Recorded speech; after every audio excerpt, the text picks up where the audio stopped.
Shalom saudara-saudara, selamat pagi. Saya bersuka cita untuk berjumpa lagi dengan saudara karena kita akan bersama-sama di dalam hadiratnya, duduk di bawah kaki Tuhan untuk mendengarkan apa yang Dia firmankan buat hidup kita. Firman-Nya itu hidup kuat, lebih kuat, lebih tajam, melebihi daripada pedang bermata dua manapun juga. Adalah lebih baik kalau kita bekerja sama dengan Roh yang Kudus. Mari saya ajak saudara supaya kemitraan dengan Roh yang Kudus yang saya sudah ajarkan kepada saudara beberapa minggu sebelumnya itu benar-benar menjadi realita ketika kita mendengarkan firman-Nya. Mari saja kita berdoa bersama-sama. Bapa, terima kasih kami diberikan anugerah oleh Engkau untuk mendengarkan firman-Mu. Firman itu bukan hanya perkataan-Mu, tapi firman itu adalah yang pada mulanya. Firman itu adalah yang bersama-sama dengan Allah. Dan firman itu adalah Allah sendiri. Bahkan segala sesuatu dijadikan dan tanpa Dia tidak ada sesuatu pun yang jadi daripada yang telah jadi. Hari ini kami berdoa, memohon padamu Tuhan. Karena firman itu bisa mewujudkan diri menjadi manusia, menjadi daging. Maka kami mau mendengarkan apa yang Kau kirim dari mulut-Mu sendiri. Itu supaya menjadi kehidupan, menjadi manusia, menjadi jati diri kami. Kami siap saat ini untuk mendengarkan apa yang Kau ingin utarakan buat kami. Dalam nama Tuhan kami Yesus Kristus. Amin. Minggu lalu saya sampaikan kepada saudara, ada dua hal yang penting sekali yang Yesus tekankan. Dan ada dua hal di dalamnya juga ditulis oleh salah seorang hamba Tuhan, yaitu Rasul Paulus, yang sangat ditekankan tentang mengenai pengalaman supaya saudara benar-benar bisa mengalami baptisan Roh Kudus. Yang pertama dikatakan tunggu. Jangan kau berjalan terlalu cepat sebelum kau benar-benar memiliki pengalaman dibaptis oleh Roh Kudus. Yang kedua adalah masalah tahu. Tahu di sini bukan berupa pengetahuan. Memang betul dikatakan dalam Hosea, umatku tidak berpengetahuan, maka dia menjadi binasa. Pengetahuan penting. Tetapi semua kata tahu di Alkitab bukan berarti adalah semua yang masuk pada nalar pikiranmu. Tetapi kata tahu itu juga dibangun, dibentuk melalui pengalaman saudara secara nyata, melalui roh hikmat. Itu menjadi perbuatan. Saudara mengalaminya. Nah, saya ingin memperdalam lagi tentang apa yang saudara ketahui tentang doktrin baptisan Roh Kudus. Mungkin saudara masih teringat beberapa minggu, 4 minggu, 5 minggu yang lalu, atau 6 minggu, 7 minggu yang lalu. Saya tidak akan pernah berhenti untuk berbicara tentang baptisan Roh Kudus ini. Oleh karena kalau engkau lihat beberapa kali Yesus selalu menekankan tentang betapa pentingnya, adalah sangat berguna, adalah sangat menguntungkan apabila aku pergi supaya Roh Kudus itu datang. Berarti pengalaman berjalan dengan Roh Kudus itu sangat-sangat penting. Oleh karena apa? Itu keluar dari mulutnya Yesus sendiri. Mengatakan seperti itu. Saudara tidak bisa berbantah. Ini penting buat saudara. Saya ingin lebih dulu memberikan sebuah prolog mengawali semuanya ini adalah bahwa baptisan Roh Kudus, ketika saudara dibaptis oleh Roh Kudus, itu bukan lagi untuk membangun hidup saudara lagi, tapi untuk tujuan Allah. Mengapa tujuan Allah ini penting? Karena tujuan Allah, Dia mau bermitra dengan manusia untuk mencapai tujuannya itu. Mengapa?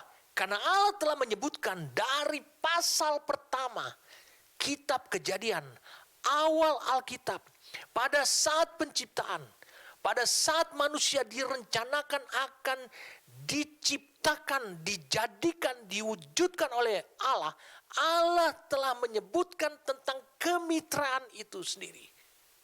Jadi Allah lah yang lebih proaktif untuk mewujudkan kemitraannya itu terhadap diri manusia. Itu sebabnya dia kirim rohnya yang kudus. Supaya manusia memiliki kuasa. Supaya manusia bisa berkuasa atas kehidupan yang lain. Mengapa saudara menerima kuasa Roh Kudus yang disebut dengan pengalaman dibaptis oleh Roh Kudus itu? Adalah demi tujuan Allah. Minggu lalu saya sudah sampaikan kepada saudara ada 3 hal. Selain tujuan Allah, saudara juga bisa memanifestasikan, menggambarkan Allah seutuhnya, komplit. Apapun rupanya Allah, itu kau bisa wujudkan melalui pengalaman baptisan Roh Kudus. Berarti saya sudah sampaikan minggu lalu, baptisan Roh Kudus bukan untuk memanifestasikan siapa engkau, tapi untuk menunjukkan, memanifestasikan siapa Allah. Masih ingat saya sampaikan yang ketiga, baptisan Roh Kudus berbeda dengan kepenuhan Roh Kudus. Seseorang tidak bisa langsung dia dibaptis Roh Kudus tanpa dia mengalami yang disebut dengan kepenuhan Roh Kudus. Kepenuhan Roh Kudus artinya Roh Kudus diberikan, saya katakan dalam kesadaran yang penuh, bukan tanpa paksaan dan tekanan, tapi dalam kesadaran yang penuh dan kerelaan. Saudara memberikan tempat pengaruh kehidupan Roh Kudus. Dia membawa firman kepada hidup saudara. Biarlah firman itu yang mempengaruhi seluruh hidup saudara. Saudara dibawa pengaruh kehidupan. Dibawa pengaruh kuasa. Dibawa pengaruh kerja daripada Roh Kudus. Apa yang terjadi pada rohmu, apa yang terlihat pada jiwamu, terekspresi pada jiwamu, dan apa yang ternampak langsung pada tubuhmu, roh, jiwa, dan tubuh. Sehingga genaplah firman Tuhan yang mengatakan tubuh untuk Tuhan, Tuhan untuk tubuh. Tidakkah engkau tahu bahwa tubuhmu adalah bait Roh Kudus? Meskipun jemaat di Korintus pada waktu itu, tubuhnya belum banyak pengaruh daripada Roh Kudus. Tetapi Paulus mengingatkan bahwa tubuh itu telah dibayar juga. Lunas harganya. Jadi tidakkah engkau tahu? Ketidaktahuan saudara berakibat engkau melakukan perbuatan ataupun kehidupan, langkah hidup yang sembarangan ataupun sembrono. Hari ini saya ingin membawa saudara lagi kepada keteguhan hati dari apa yang saya pernah sampaikan beberapa minggu-minggu yang lalu. Kalau begitu, mengapa saya mengalami pengalaman yang disebut dengan bahasa roh dan saya bisa hidup menikmatinya? Apakah itu kaitannya dengan baptisan roh? Bahasa roh, saya ulangi, bahasa roh membuat kebanyakan dari kita itu memiliki hubungan yang makin dekat dalam persekutuan dengan Tuhanmu. Kalau kita baca dalam 1 Korintus pasal yang ke-14, Allah menyuruh saya untuk mengulang lagi tentang bahasa roh, supaya saudara terhindar dari jebakan pengajaran yang membuat saudara tidak bisa menjadi mitra yang sepadan dengan Allah. 1 Korintus pasal yang ke-14. Kejarlah kasih itu dan usahakanlah dirimu memperoleh karunia-karunia roh. Usahakan diri saudara. Ya. Supaya saudara inginkan, desire katanya.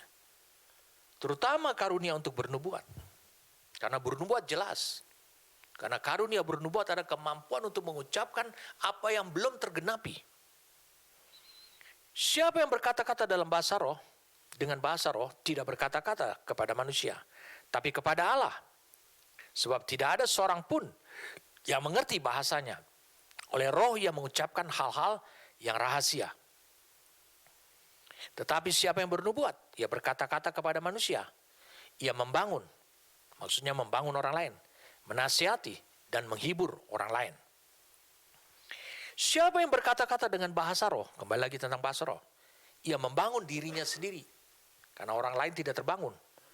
Bahkan kenapa? Kadang-kadang orang lain merasa bising banget. Tetapi siapa yang bernubuat, ia membangun jemaat. Aku suka, kata Paulus, supaya kamu semua berkata-kata dengan bahasa roh. Tetapi lebih daripada itu, supaya kamu bernubuat. Sebab orang yang bernubuat lebih berharga daripada orang yang berkata-kata dengan bahasa roh. Kenapa?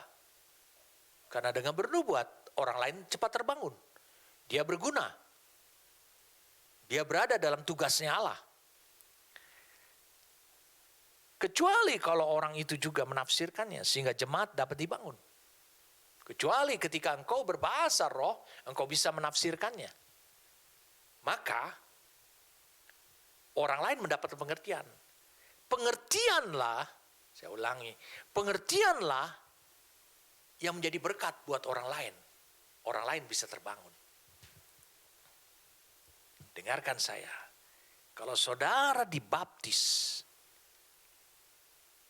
oleh Roh Kudus, saudara menjadi saksinya.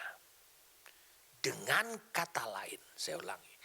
Dengan kata lain, ketika saudara dibaptis Roh Kudus, saudara akan menjadi saksi. Saudara menjadi berguna buat orang lain. Tapi dengan bahasa roh. Makanya dikatakan bahwa bahasa roh itu bukan indikasi, bukan tanda bahwa saudara dibaptis Roh Kudus. Tetapi dengan bahasa roh, Alkitab berkata, saudara membangun diri saudara makin dekat dengan Tuhan. Persekutuanmu dengan Tuhan. Jadi bahasa roh dikaruniakan Tuhan sejak engkau lahir baru sebenarnya. Tetapi mari kita lihat sama-sama ayat yang pertama. Mari kita lihat. Kejarlah kasih itu. Banyak orang titik sampai di sini. Mereka berupaya untuk mengejar kasih. Karakter ilahi Allah saja. Lalu kemudian usahakanlah, desire. Inginkan. Dirimu memperoleh karunia-karunia roh. Termasuk bahasa roh. Saya ulangi sekali lagi. Salah satu karunia yang bisa memberikan kontribusi untuk membangun diri saudara adalah bahasa roh. Tetapi ada banyak denominasi, ada banyak gereja, ada banyak orang. Dia tidak menginginkan seperti itu. Makanya pembangunan itu tersendat-sendat dan macet. Saya mau berikan tandingannya buat saudara. Ada orang Kristen, orang yang sudah lahir baru, tapi dia tidak menginginkan bahasa roh. Dan dia tidak mau sama sekali berbahasa roh. Tapi hidupnya terlihat kasihnya kepada orang lain dan kepada banyak orang. Bandingkan dengan orang yang tidak lahir baru. Yang juga sama baiknya. Kadang-kadang kita bisa keliru. Kita bisa mengatakan orang yang belum lahir baru itu, kayaknya dia sudah lahir baru ya. Karena apa? Sama hebatnya.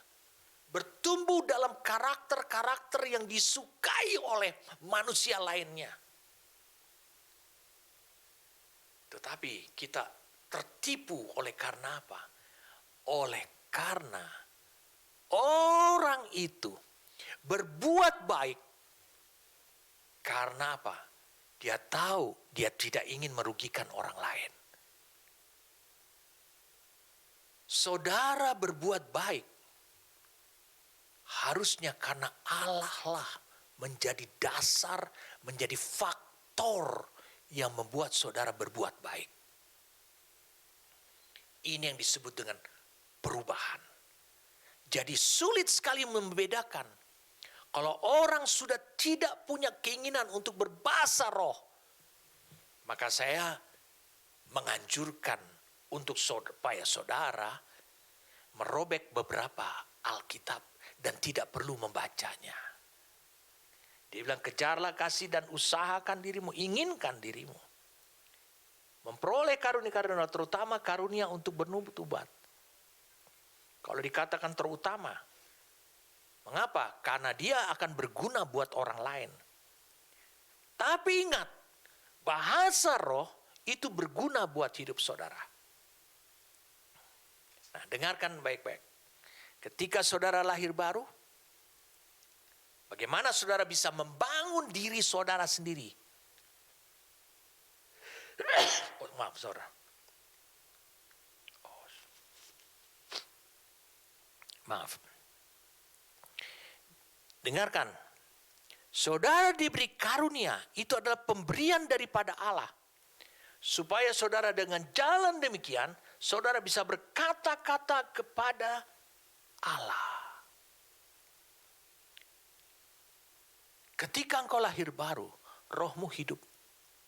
Rohmu bisa berkontak, berinteraksi dengan Allah. Itu harus kau ketahui.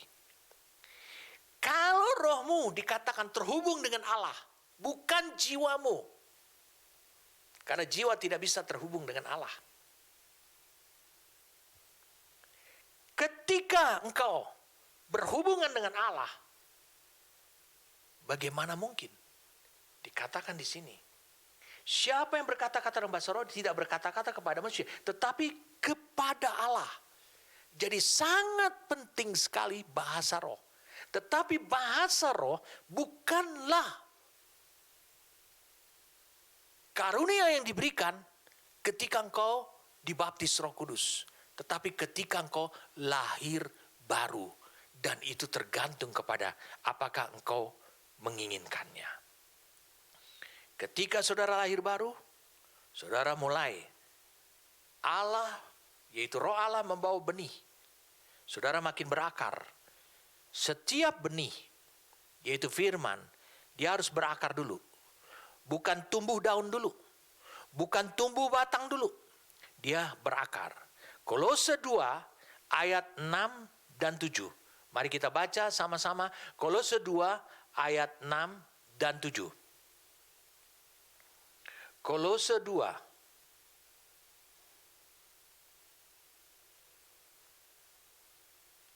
Kamu telah menerima Kristus Yesus. Ini disebut lahir baru. Tuhan kita, karena itu hendaklah hidupmu tetap di dalam Dia. Jadi kita harus ada terus di dalam Dia. Hendaklah kamu berakar di dalam Dia. Mengapa kita berakar? Firman yang dibawa itu memberikan akar. Dan dibangun di atas Dia. Hendaklah kamu bertambah teguh dalam iman yang telah diajarkan kepadamu. Dan hendaklah hatimu melimpah dengan syukur. Mari saya ajak saudara untuk bisa melihat yang mirip seperti itu. Di Yohanes 15. Yohanes 15 ayat yang kedua. Setiap ranting, ayat yang pertama. Akulah pokok anggur dan yang benar. Dan Bapakulah pengusahanya. Kita dianggap seperti ranting-rantingnya.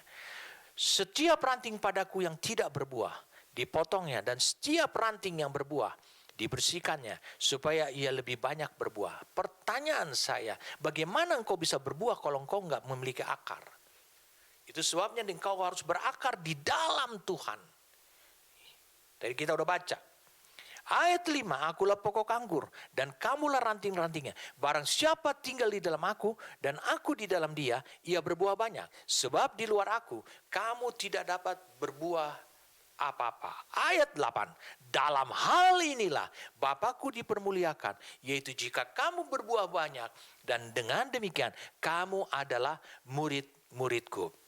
Ketika engkau lahir baru, saya ulang, ketika saudara lahir baru, memiliki roh yang baru, maka ditanam benih yang baru, yaitu benih firman Allah yang dibawa oleh Roh Kudus. Tujuannya adalah supaya itu berbuah.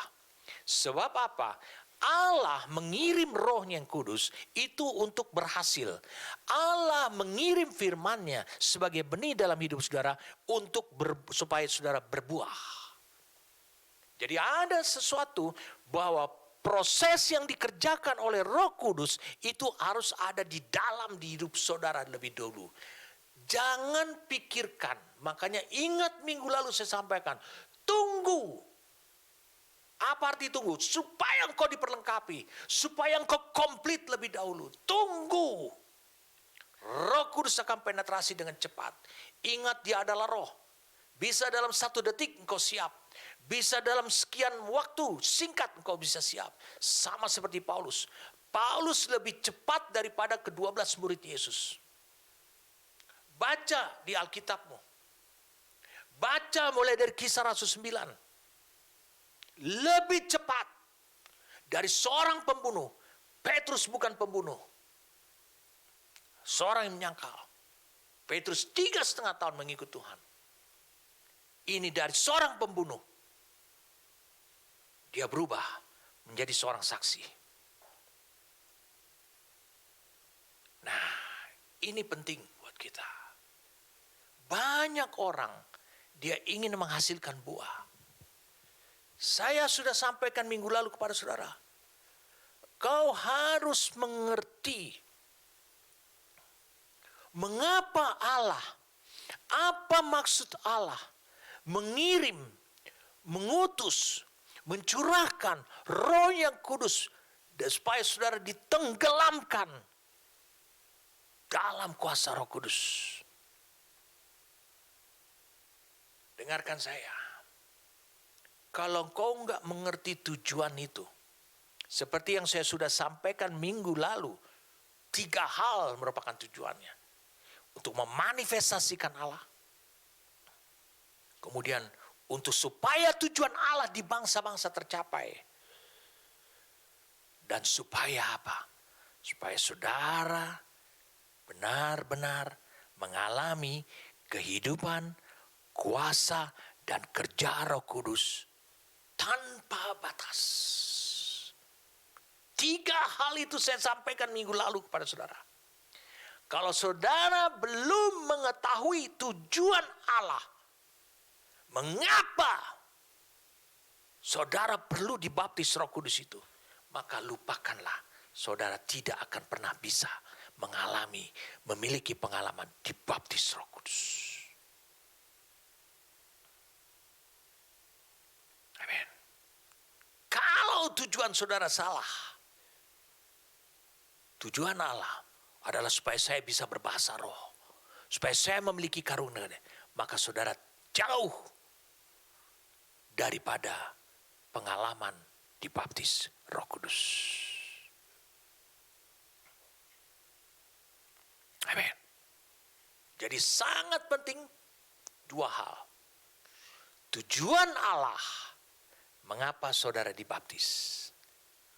Tujuan Allah mengapa saudara harus mengalami baptisan Roh Kudus. Tujuan Allah mengapa saudara harus dibaptis adalah tujuannya buat bangsa-bangsa. Saudara menjadi mitra dia. Tetapi engkau juga harus mengerti, harus memahami tujuan Allah mengapa engkau harus dibaptis Roh Kudus. Apa tujuannya? Tujuannya adalah supaya engkau bisa memanifestasikan seutuhnya rupa Allah, supaya tujuan Allah di bangsa-bangsa dicapai, supaya kehidupan engkau, kuasa yang nyata dalam hidupmu, itu adalah tanpa batas dan tanpa ukuran. Engkau bisa berada di area-area di mana hanya Allah saja yang bisa menjangkaunya, dan sekarang kau bisa berada di sini. Mari kita lihat sekarang Kisah Rasul 1. Wow, saya sangat bersemangat untuk menjelaskan pada saudara baptisan Roh Kudus ini. Mirip, saya mengidentikan diri saya sama seperti Yesus. Banyak menjelaskan, mengaitkan tentang Roh Kudus.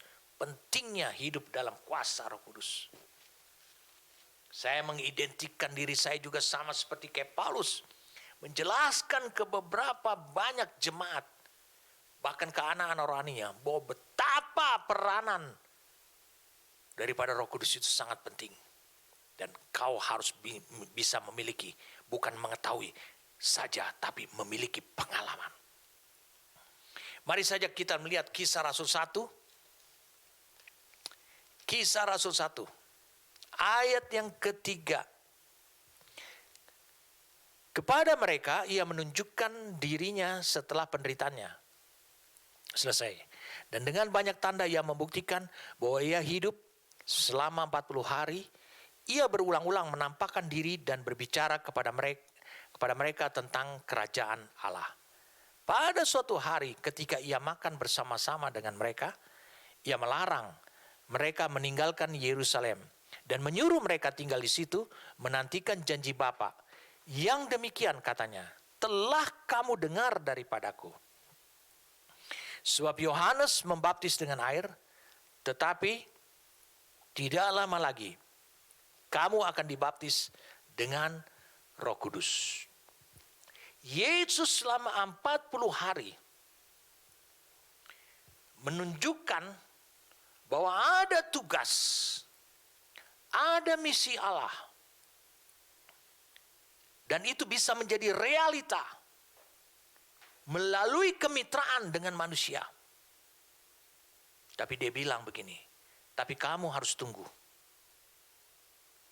Apa tugasnya itu? Yang dengan segera akan menjadi realita.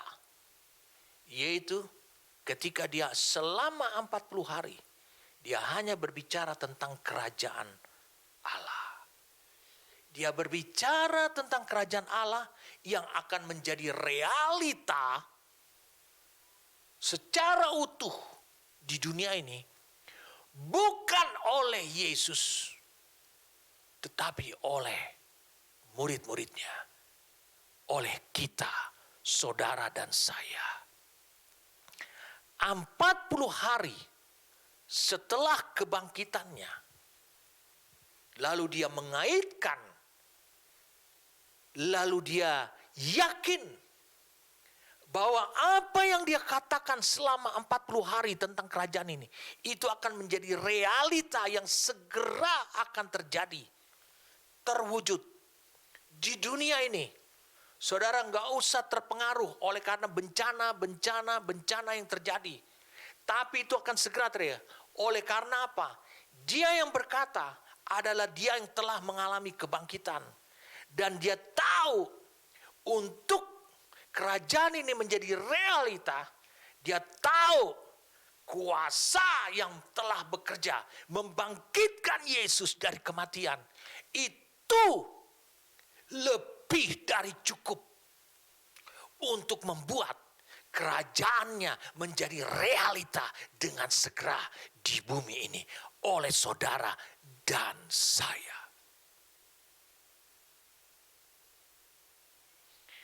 Wow, itu yang disebut, engkau disebut saksinya.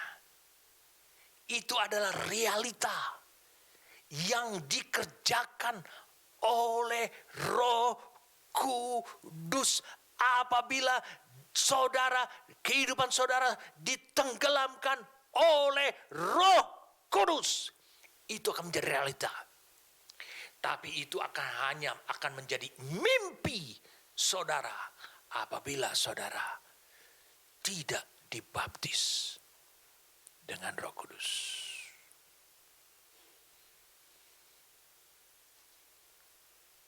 Wahyu 11, agenda Tuhan apa yang dilihat oleh Rasul Yohanes. Wahyu pasal 11. sebelum Wahyu 12.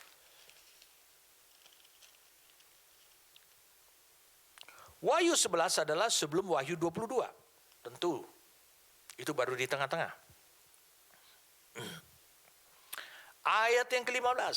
Lalu malaikat yang ke-7 meniup sangkakalanya, dan terdengarlah suara nyaring di dalam sorga. Katanya, pemerintahan atas dunia ini, the kingdoms, semua kerajaan atau pemerintahan di dunia ini, of this world, bisa ditayangkan dalam New King James Version. Pemerintahan atas dunia dipegang oleh Tuhan kita, dan Dia yang diurapinya, Kristus. Dan Ia akan memerintah sebagai raja sampai selama-lamanya. Kalender ini, agenda ini dilihat oleh Yohanes. Saya ulangi, akan memerintah untuk selama-lamanya. Pemerintahan Allah akan mengambil seluruh pemerintahan dunia. Agenda ini 2000 tahun lalu telah dilihat oleh Yohanes di Pulau Patmos, di dalam roh. Segera itu akan terjadi katanya. Mari kita lihat sekarang Wahyu 12 ayat 10. Ayat 7-nya. Maka timbullah peperangan di sorga. Michael dan malaikat-malaikatnya berperang melawan naga itu. Dan naga itu dibantu oleh malaikat-malaikatnya. Tapi mereka tidak dapat bertahan. Mereka tidak mendapat tempat lagi di sorga. Dan naga besar si ular tua yang disebut iblis atau setan yang menyesatkan seluruh dunia, dilemparkan ke bawah. Ia dilemparkan ke bumi. Dikatakan ia dilemparkan ke bumi bersama-sama dengan malaikat-malaikatnya. Apa artinya dilemparkan ke bumi? Dia hanya memiliki kekuatan secara alamiah saja. Dia katakan secara alamiah saja. Dia telah hancur. Dia telah kalah. Ayat 10. Dan aku mendengar setelah iblis dikalahkan. Nanti kita sambung ini dengan Wahyu 11 ayat 15 tadi. Dan aku mendengar suatu suara yang nyaring di sorga berkata, sekarang, dia bilang sekarang, setelah iblis dikalahkan, setelah iblis dicampakkan, hanya ada di area alamiah saja. Sekarang telah tiba keselamatan dan kuasa dan pemerintahan Allah kita. Tadi di Wahyu 11 ayat 15 dikatakan adalah akan. Sekarang telah tiba pemerintahan Allah kita dan kekuasaan Dia yang diurapi. Karena telah dilemparkan ke bawah pendakwa saudara-saudara kita yang mendakwa mereka siang dan malam di hadapan Allah kita. Saudara bisa lihat dilemparkan di hadapan Allah kita. Siapa yang melemparkan? Ini adalah gereja. Terjadi kemitraan. Bagaimana kemitraan Allah dengan gerejanya terjadi? Baptisan Roh Kudus.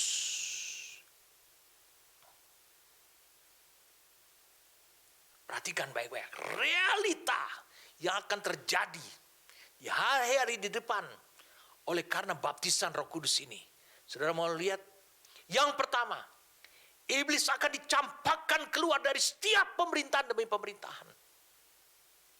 Saudara nggak usah heran melihat apa yang terjadi di Indonesia. Siapa saja tidak kebal hukum. Dosa yang pernah disimpan pada waktu orang tersebut memerintah dulu, itu bisa terungkap. Tidak ada yang bisa tahan. Pemerintahan Allah begitu dahsyat. Matius 12 ayat 28. Iblis dicampakkan keluar dari arena. Setiap arena yang akan dikembalikan kepada Allah menjadi milik Allah, iblis dicampakkan keluar. Matius 12. Mari kita lihat ayat yang ke-28.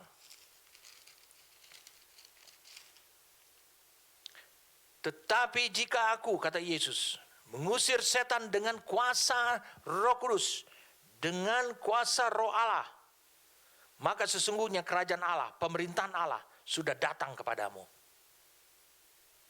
Kalau saudara diusir oleh karena engkau memberikan peranan lebih luas kepada Roh Kudus, maka pemerintahan Allah mulai dalam hidup saudara. Iblis dicampakkan keluar. Kalau kau buka Matius 24 ayat yang ke-8, disebutkan tentang keadaan akhir zaman segera akan terjadi. Ayat 7, sebab bangsa akan bangkit melawan bangsa, kerajaan melawan kerajaan, akan ada kelaparan dan gempa bumi di berbagai tempat. Akan tetapi semuanya itu barulah permulaan penderitaan menjelang zaman baru. Wow, luar biasa. Allah telah menetapkan satu zaman baru. Kehidupan dunia akan berubah di zaman yang baru itu. Apa zaman baru? Itu di mana sistem pemerintahan Allah menjadi kehidupan. Ayat 14-nya. Dan Injil kerajaan ini akan diberitakan di seluruh dunia, menjadi kesaksian bagi semua bangsa. Sesudah itu barulah tiba kesudahan zaman yang bobrok ini. Mulai masuk pada zaman yang baru. Ini akan menjadi realita. Makanya Yesus mengatakan di Lukas pasal yang ke-24. Jelas dia katakan. Dia bilang, kalian tunggu di Yerusalem sampai kalian dibaptis dengan Roh Kudus. Mengapa? Karena kalian akan menjadi saksiku. Sebab apa? Di ayat 47-nya dikatakan, dalam namanya, dalam nama Yesus, dalam nama Kristus, berita tentang pertobatan dan pengampunan dosa harus disampaikan kepada segala bangsa, mulai dari Yerusalem, tempat pencurahan Roh Kudus, tempat pertama 120 orang pengikut Yesus mengalami baptisan Roh Kudus. Wow, segera realitanya akan menjadi kenyataan dengan cepat. Apalagi akan menjadi realita kalau Yesus, kalau pemerintahan Allah sama seperti yang Yesus katakan selama 40 hari sebelum dia naik ke sorga, dia beritakan tentang pemerintahan Allah.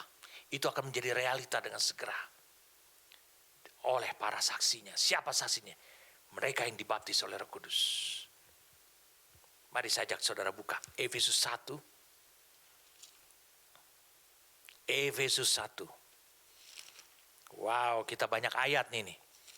Supaya saudara benar-benar memahami pentingnya baptisan Roh Kudus. Sampai saya selesai mencerita tentang baptisan Roh Kudus, saudara akan mendambakan, saudara berubah, dan saudara mengatakan, Tuhan, aku siap untuk baptisan Roh-Mu yang kudus. Demonstrasi dari kuasa-Mu. Efesus 1 ayat 20. Yang dikerjakannya, maksudnya dikerjakan Roh Kudus, kuasa itu. Dikerjakan kuasa itu di dalam Kristus dengan membangkitkan dia dari antara orang mati. Mendudukkan dia di sebelah kanannya di sorga. Ini sudah terjadi? Sudah. Jauh lebih tinggi dari segala pemerintahan dan penguasa dan kekuasaan dan kerajaan dan tiap-tiap nama yang dapat disebut, bukan hanya di dunia ini saja, melainkan juga di dunia akan datang. Jauh lebih tinggi. Yang mengirimkan Yesus ke sorga bukan negara Israel. Yang mengirimkan Yesus duduk di atas tahta di sorga bukan PBB. Yang membuat Yesus duduk di atas tahta di sorga bukan ASEAN, negara-negara ASEAN. Bukan Amerika Serikat. Bukan Cina. Bukan. Tapi kuasa Roh Kudus. Dan segala sesuatu itu sudah jadi realita, sudah. Ayat 20 sudah jadi realita, ayat 21 sudah jadi realita. Lihat apa yang sudah menjadi realita. Dan segala sesuatu telah diletakkannya di bawah kaki Kristus. Dan dia telah diberikannya kepada jemaat sebagai kepala dari segala yang ada. Jemaat yang adalah tubuhnya, yaitu kepenuhan dia yang memenuhi semua dan segala sesuatu. Apa yang segera menjadi realita adalah Yesus ditinggikan supaya segala sesuatu dapat diletakkan di bawah kaki Kristus, di bawah tubuh Kristus. Saya mau tanya pada saudara, sudahkah ini menjadi realita? Sudah. Kristus sudah ditinggikan, jauh melebihi segala pemerintahan. Iblis sudah dicampakkan keluar. Kehidupan di dunia mulai dibangun dengan sistem pemerintahan Allah. Dan hari ini sudah mulai terjadi. Saudara bisa lihat realitanya, walau belum seluruhnya. Yesus sudah ditinggikan yang ketiga? Ya. Segala sesuatu telah diletakkan di bawah kaki Kristus? Ya.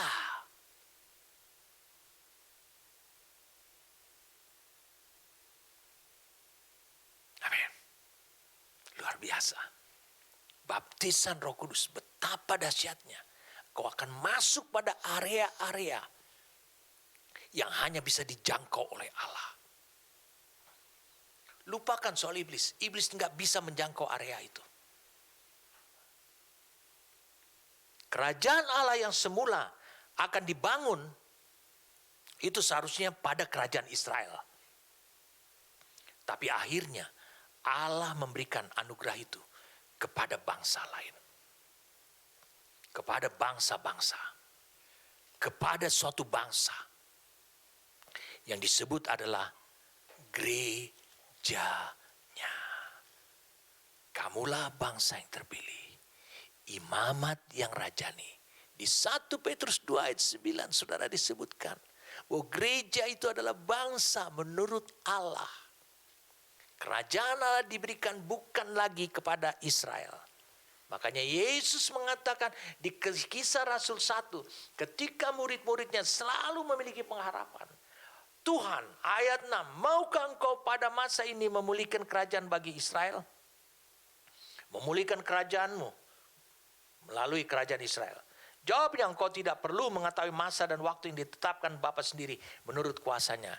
Tetapi kau sudah tahu di Matius 21 Yesus mengatakan bahwa kerajaan ini akan diambil daripadamu, daripada kehidupan orang Israel.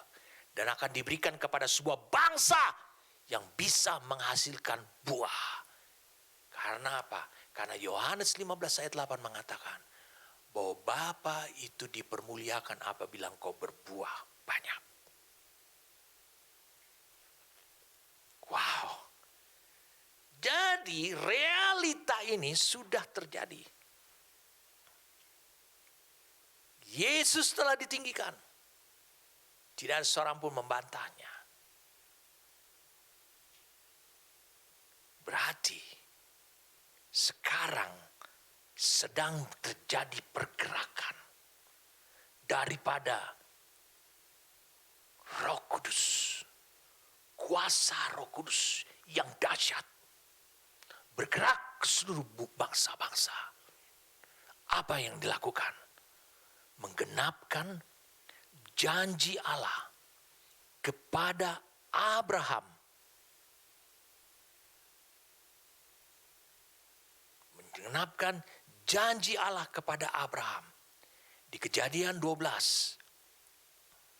Mari saya ajak saudara untuk bisa melihat Kejadian 12.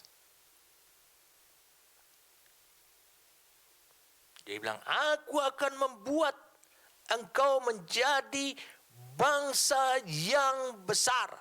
Suatu ketika Allah akan membuat suatu bangsa di dunia ini itu menjadi bangsa yang besar. bukan Indonesia, bukan Cina, bukan Rusia, bukan Amerika. Tetapi yang Petrus katakan adalah gerejanya. Betapa hebatnya orang Cina, bangsa Cina.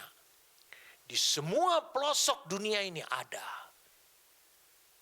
Dan orang bisa mengagumkan, Cina adalah bangsa besar. Tuhan hanya manggut-manggut. Tanda dia mengatakan, nanti kalian akan terkejut. Akan melihat sebuah bangsa yang lebih besar lagi daripada Cina. Yaitu gereja. Dari Estonia, dari Solomon Island, dari berbagai Vanuatu, Timbuktu, dari Afrika Selatan, Indonesia, Sri Lanka, Kazakhstan, Arab Saudi, dari berbagai macam. Mereka menyebar ada di mana-mana, tapi mereka disebut bangsa, yaitu gereja Tuhan. Ini akan terrealisasi. Aku akan membuat engkau menjadi bangsa yang besar, memberkati engkau, serta membuat namamu masyhur. Gereja lebih masyhur daripada bangsa Cina. Dan kau akan menjadi berkat. Kau akan lihat realita ini akan terjadi dengan segera. Kejadian 12 ayat 2 akan terjadi. Galatia 3 ayat yang ke-14. Saya pernah sampaikan minggu lalu kepada saudara. Galatia 3 ayat 14. Begini caranya. Yesus Kristus telah membuat ini. Membuat apa? Membuat supaya di dalam dia berkat Abraham sampai kepada bangsa-bangsa lain. Jadi bangsa yang tadi dibangun dari keturunan Abraham yang disebut gereja. Itu membawa berkat kepada bangsa lain. Sehingga oleh iman kita menerima roh yang telah dijanjikan ini. Ini karena pekerjaan daripada Roh Kudus. Oke. Saya rasa cukup sampai di sini saja dulu. Saya ingin supaya saudara lebih clear bagaimana tahapan menuju baptisan Roh Kudus ini penting buat saudara. Oke? Oke, saya berharap saudara cukup memahami sekarang. Membedakannya antara bahasa roh sebagai karunia dengan baptisan Roh Kudus. Dengan bahasa roh engkau tidak akan pernah bisa mencapai tujuan Allah di bangsa-bangsa. Dengan bahasa roh kerajaan Allah tetap saja akan menjadi mengalami problem di bangsa-bangsa. Tapi dengan dibaptis Roh Kudus, maka genaplah janji Allah kepada Abraham. Kau akan menjadi sebuah bangsa. Amin. Luar biasa. Tulis, tahapan sampai engkau mengalami baptisan Roh Kudus. Ini yang disebut dengan Roh Kudus dianugerahkan Bapa di sorga supaya kamu bisa apa? Supaya saudara bisa mengalami apa? Pengalaman itu sangat menentukan buat saudara. Yang pertama adalah supaya engkau bisa hidup oleh roh. Di banyak Alkitab, secara khusus di Galatia, itu banyak ditulis dalam bahasa Inggris ataupun dalam Alkitab bahasa Indonesia, hidup oleh roh. Atau hidup dalam roh. Hidup oleh roh atau hidup dalam roh. Jadi langkah yang pertama adalah engkau harus hidup oleh roh. Pada saat engkau mengalami lahir baru, mari saya lihat saudara, supaya kita menjadi clear, di Yohanes pasal yang ketiga. Saya ingin mengajarkan saudara Yohanes pasal yang ketiga. Ayat yang ketiga. Yesus menjawab Nikodemus, aku berkata kepadamu, sungguhnya jika seorang tidak dilahirkan kembali, ia tidak dapat melihat, memahami kerajaan Allah. Tidak bisa memahami bagaimana pemerintahan Allah itu. Dia akan selalu beranggapan bahwa pemerintah Allah itu memerintah dari luar kepada dirinya. Padahal pemerintahan Allah itu akan dimulai dari dalam. Allah yang akan memerintah. Memberikan hukum-hukumnya. Memberikan kaidahnya. Memberikan prinsip-prinsipnya. Itu maksudnya. Lalu kemudian dikatakan demikian di ayatnya yang ke-5. Jawab Yesus, aku berkata kepadamu, sesungguhnya jika seorang tidak dilahirkan dari air dan roh, ia tidak dapat masuk ke dalam kerajaan Allah. Ini adalah firman yang menyucikan dan roh. Apa yang dilahirkan dari daging adalah daging. Dan apa yang dilahirkan dari roh adalah roh. Roh Kudus mulai berperan pertama kali dalam hidup saudara adalah pada saat kelahiran baru. Lahir baru. Janganlah engkau heran karena aku berkata kepadamu, kamu harus dilahirkan kembali. Angin bertiup kemana ia mau dan kau mendengar bunyinya. Tetapi engkau tidak tahu dari mana ia datang atau kemana ia pergi. Demikianlah halnya dengan tiap-tiap orang yang lahir dari roh. Orang yang lahir dari roh, Roh Kudus di sini digambarkan adalah seperti angin. Betul. Roh Kudus selalu digambarkan adalah seperti angin. Itu bukan angin dunia. Artinya kata pengajaran dunia. Dia seperti angin. Tetapi saudara bisa lihat di sini. Mari saya ajarkan saudara yang langkah pertama ini adalah hidup oleh roh. Bagaimana saudara bisa hidup oleh roh? Engkau harus mengalami kelahiran baru. Pertama kali engkau mengalami kelahiran baru, ingat bukan hanya rohmu yang dibaharui. Saya ulangi, bukan hanya rohmu yang dibaharui. Mari saya ajak saudara bisa melihat satu ayat yang dahsyat sekali. 1 Petrus 1 ayat yang ketiga. 1 Petrus 1.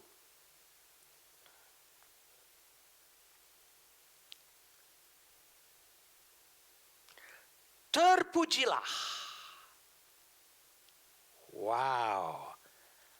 Allah dan Bapa Tuhan kita Yesus Kristus, yang karena rahmatnya, keselamatannya, yang besar telah melahirkan kita kembali. Ini kelahiran baru.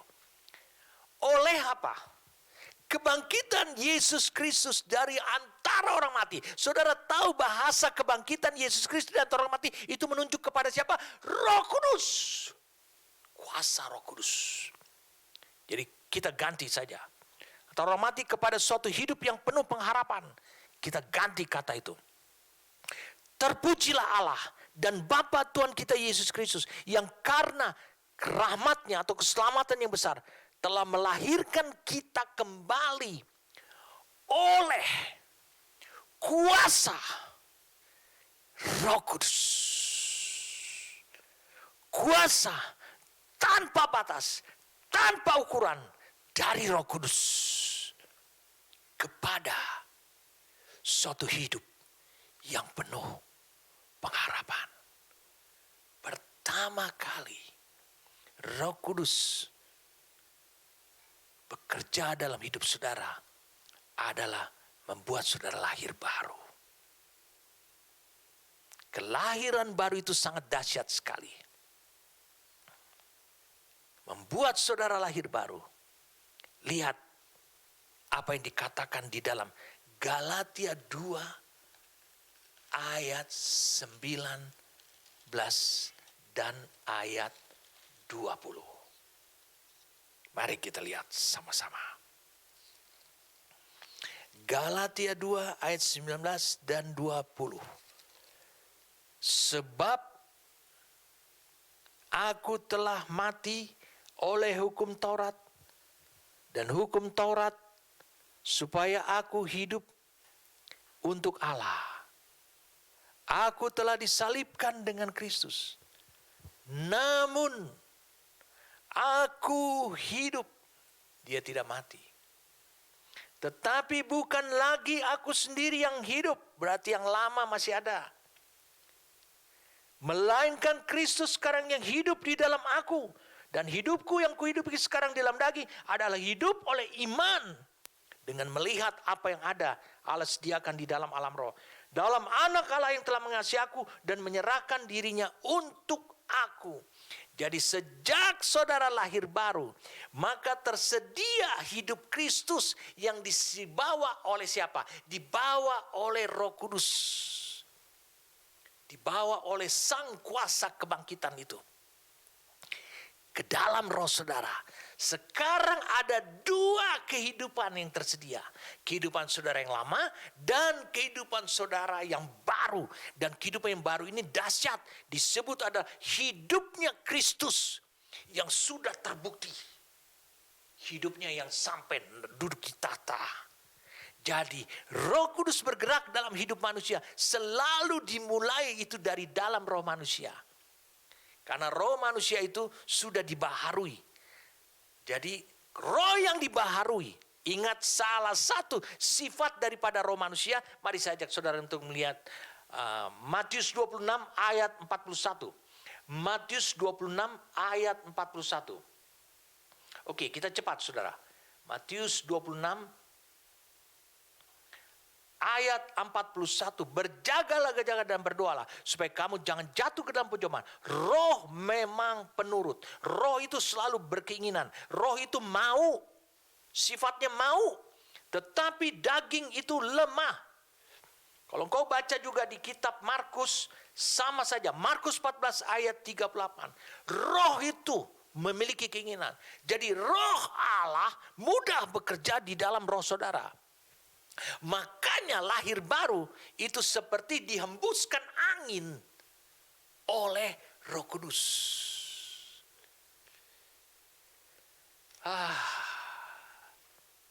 Saya mengamati bahwa saudara belum memahami apa yang saya katakan ini. Bukankah saya sedang berbicara tentang baptisan Roh Kudus? Saya sedang membawa dulu kepada bagaimana Roh Kudus bekerja dalam hidup saudara. Roh saudara selalu memiliki sifat adalah ingin, mau. Penurut. Bahasa Inggrisnya dikatakan setiawan. Di Yohanes 3 ayat 7 dan 8 dikatakan roh itu memang dikatakan pekerjaan Roh Kudus itu adalah seperti angin. Bertiup kemana ia mau. Dia akan membawa. Dan karena mengapa dia bisa membawa? Dia bisa membawa rohmu karena rohmu itu mau. Penurut.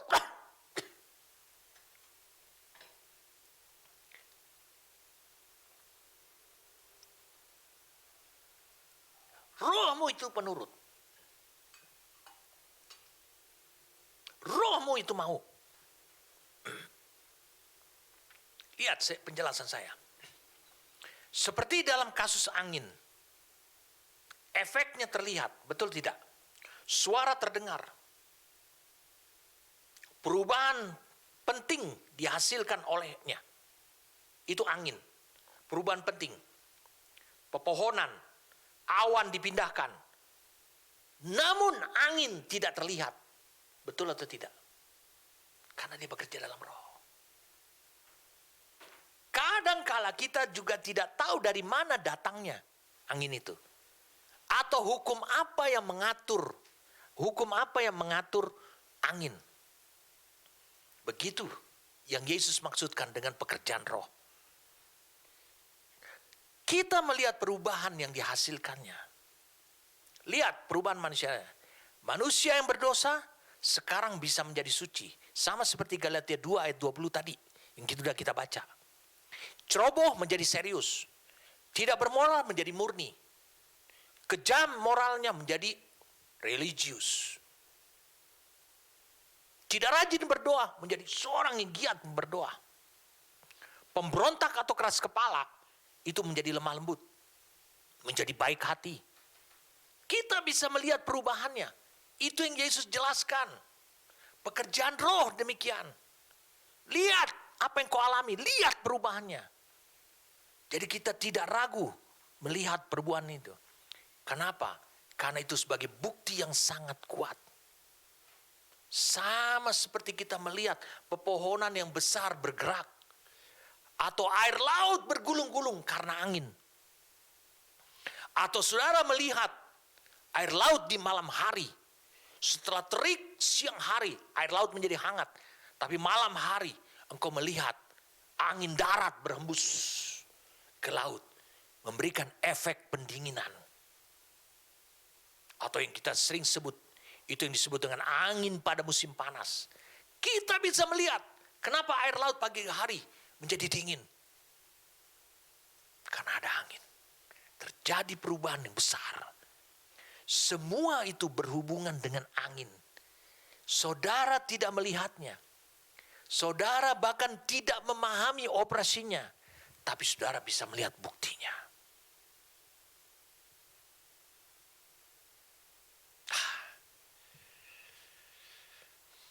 Saudara kelihatannya loyo. Saya merasa saudara loyo untuk bisa memain. Papa ini bawa kita kemana saja. Mari saya ajak saudara untuk bisa melihat. Bukankah kita sedang membahas baptisan Roh Kudus? Itu hal yang dahsyat. Galatia pasal yang kelima. Mari kita lihat. Galatia pasal yang kelima. Bukti bahwa pemerintahan Allah itu adalah dalam hidup saudara. Dikerjakan oleh Roh Kudus dengan membawa firman-Nya. Buktinya itu akan terlihat pada hidup saudara. Galatia 5, 22-23. Tetapi buah roh, wow, ialah kasih, sukacita, damai sejahtera, kesabaran, kemurahan, kebaikan, kesetiaan, kelemah lembutan, penguasaan diri. Tidak ada hukum yang menentang hal-hal itu. Amin. Roh Kudus ketika engkau lahir baru, kita sedang membahas poin pertama, hidup oleh roh. Dia membawa kehidupan, dia membawa firman. Di dalam firman ini adalah firman yang telah terbukti menjadi manusia yang ada pada diri Kristus. Sehingga tersedialah kehidupan Kristus ketika engkau lahir baru. Saya ulangi, tersedialah kehidupan Kristus ketika engkau lahir baru. Roh Kudus bekerja memulai pemerintahan Allah, kerajaannya itu mulai dari dalam roh. Untuk menghasilkan buah yang nyata. Karakteristik daripada pemerintahan Allah. Saya ulangi sekali lagi. Roh Kudus ketika engkau lahir baru bekerja memulai pemerintahan Allah, tapi hanya di dalam rohmu saja. Untuk menghasilkan buah roh. Dia bekerja tentu, dia berharap hasil. Apa yang dikerjakan? Membawa pemerintahan Allah. Alkitab Paulus juga menulis kehidupannya Kristus. Jadi buah yang dihasilkan adalah berupa karakter daripada pemerintahan Allah itu. Yaitu kasih, sukacita, dan damai sejahtera. Roma 14 ayat 17. Tapi jangan tutup dulu kitab Galatiamu. Roma 14 ayat 17. Karakteristik pemerintahan Allah. Di Roma 14 ayat yang ke-17. Sebab kerajaan Allah bukan perihal makanan atau soal makanan dan minuman, tetapi soal kebenaran, damai sejahtera, dan sukacita oleh Roh Kudus. Dan saudara tahu di kitab 1 Yohanes pasal yang kelima, Allah itu kasih. Jadi karakter Allah. Saya ulangi apa yang dikatakan di Galatia 5. Buah roh itu dihasilkan adalah kasih, itu adalah karakter Allah. Sukacita dan damai sejahtera, itu adalah karakteristik pemerintahan Allah. Itu ada di dalam rohmu, dibawa supaya dia berbuah Berbuah artinya terekspresi pada jiwamu. Maka kasih terekspresi karakter Allah itu dalam jiwamu berupa belas kasihan, empati, rasa senang, cinta atau menyukai, bukan menyukai asmara ini, menyukai orang lain. Sukacita merupakan gambaran pemerintahan Allah. Sikap senang, bahagia, gembira, luapan emosi, dan bergairah. Itu terekspresi pada jiwa. Padahal itu adalah buah apa yang terjadi di dalam rohmu. Lalu kemudian damai sejahtera. Itu terekspresi pada jiwamu. Terlihat engkau mengalami ketenangan, ketidakraguan, tidak ada konflik batin.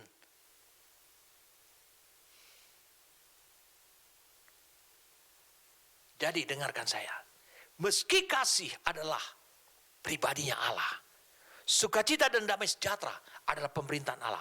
Itu semua dihasilkan dalam roh, tapi bisa terekspresi. Buah roh yang dimasukkan di Galatia 5 itu adalah terekspresi sebagai buah. Buah itu adalah ekspresi. Lalu kemudian kita tahu kesabaran, kemurahan, kebaikan, kesetiaan, kelemah lembut, dan penguasaan diri. Semuanya ini adalah ekspresi hati yang tampil pada jiwa. Bukankah Allah pernah berjanji? Dia akan memberikan roh yang baru.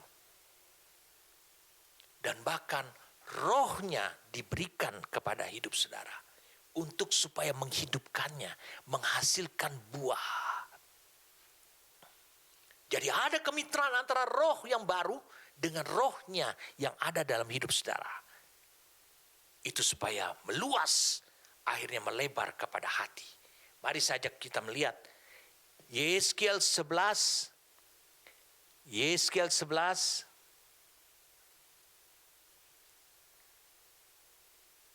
Ini pelajaran baik, bagus sekali.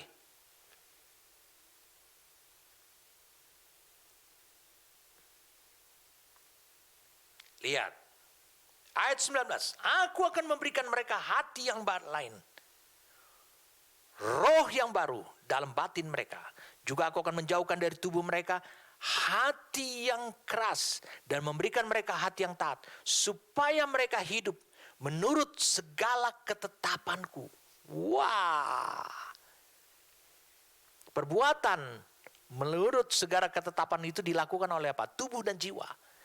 Berarti Allah tahu bagaimana cara bekerja dari dalam roh.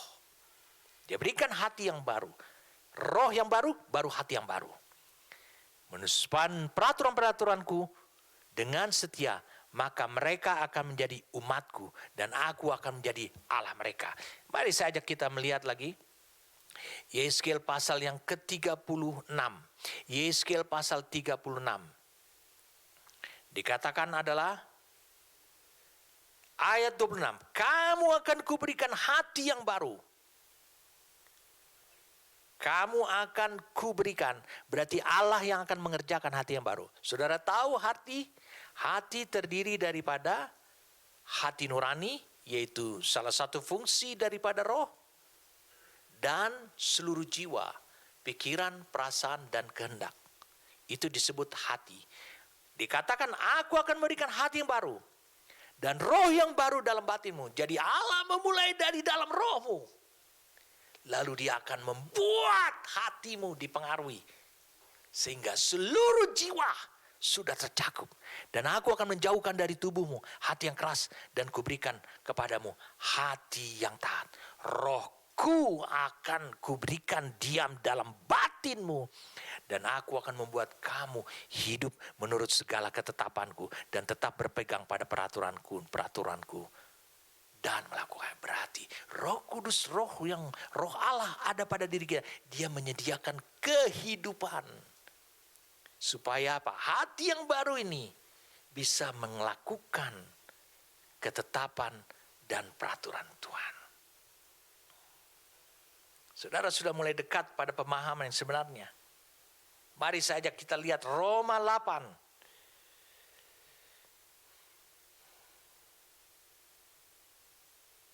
Roma 8 ayat yang ke-9. Tetapi kamu tidak hidup dalam daging, makanya jangan hidup dalam daging. Daging itu adalah kehidupan yang menjadi perbuatan karena jiwa dan tubuh saja tanpa mengundang roh. Tetapi kamu tidak hidup dalam daging, melainkan dalam roh. Di sini ada roh Allah. Jika memang roh Allah diam di dalam kamu. Tetapi jika orang tidak memiliki roh Kristus, roh yang telah dibentuk menjadi Kristus oleh karena pekerjaan Roh Kudus. Ia bukan milik Kristus, tetapi jika Kristus ada di dalam kamu, maka tubuh memang mati karena dosa, tetapi roh adalah kehidupan oleh karena kebenaran. Dan jika roh Dia yang telah membangkitkan Yesus dari antara orang mati diam di dalam kamu, maka jika roh Dia ini adalah Roh Kudus yang telah membangkitkan Yesus dari antara orang mati, diam di dalam kamu. Bukankah 1 Petrus 1 ayat 3 terkatakan, saudara lahir baru, itu roh Allah yang datang, itu roh yang telah disebut adalah roh kuasa kebangkitan. Maka Ia yang telah membangkitkan Kristus Yesus dari antara orang mati akan menghidupkan juga tubuhmu yang fana itu. Kenapa? Karena Dia menyediakan kehidupan yang pernah dihidupi oleh tubuh Yesus dulu. Itu yang dibawa. Yang fana itu oleh rohnya yang diam di dalam kamu. Jadi sebab roh Allah yang telah membangkitkan Kristus dari kematian akan membangkitkan tubuh kita juga menjadi hidup. Karena Roh Kudus akan memberikan kehidupan Allah yang disebut adalah Roh Kristus. Saudara tahu apa artinya Roh Kristus? Ini, ingat. Roh Kristus artinya adalah roh Allah yang menghidupkan Kristus. Itu yang disebut. Jadi kehidupan Allah itu dibawa yang disebut dengan Roh Kristus. Itu yang akan hidup dan menghidupkan tubuh saudara. Sehingga kita tidak hidup dalam daging, tapi hidup dalam kebenaran. Maka kita menjadi milik Kristus. Ini yang disebut dengan hidup oleh roh. Jadi roh hanya sejauh menawarkan, menyediakan. Dan yang disediakan ini sangat dahsyat. Telah terbukti pada Kristus. Disebutkan Roma 8 tentang milik Kristus. Mari saja kita melihat sekarang 1 Korintus pasal yang ketiga. Ayat yang ke-23. 1 Korintus 3 ayat yang ke-23. Dikatakan, tetapi kamu adalah milik Kristus. Dan Kristus adalah milik Allah. Tetapi kamu adalah milik Kristus. Galatia 3 ayat 29. Galatia 3 ayat 29. Saya ajak saudara melihat Galatia 3.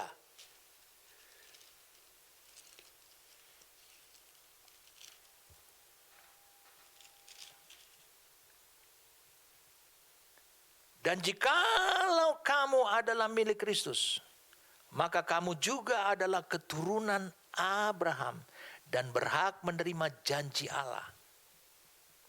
Jikalau kamu adalah milik Kristus, maka kamu juga adalah keturunan Abraham dan berhak menerima janji Allah. Apa janji Allah itu?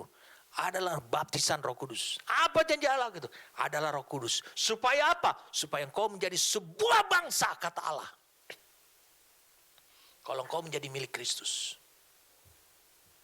Jadi karena kita milik Kristus, maka kita juga disebut keturunan Abraham. Berarti apa yang Allah janjikan kepada Abraham, kita termasuk.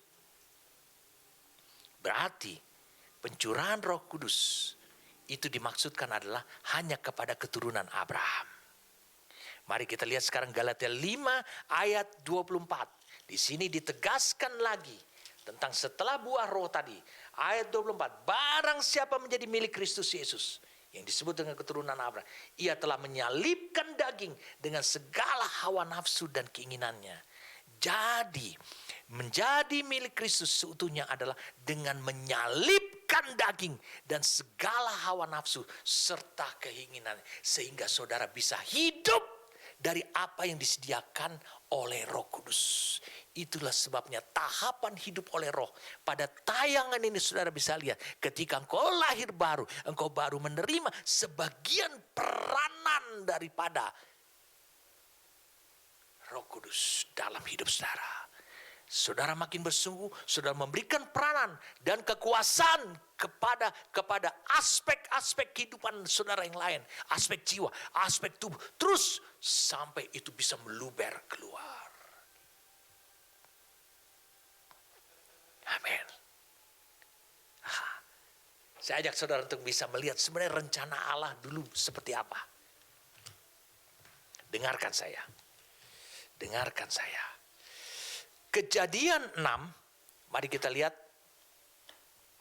Kejadian 6. Kejadian 6. Kita mulai dari ayat 1. Ketika manusia itu mulai bertambah banyak jumlahnya di muka bumi, dan bagi mereka lahir anak-anak perempuan, maka anak-anak Allah melihat bahwa anak-anak perempuan manusia itu cantik-cantik.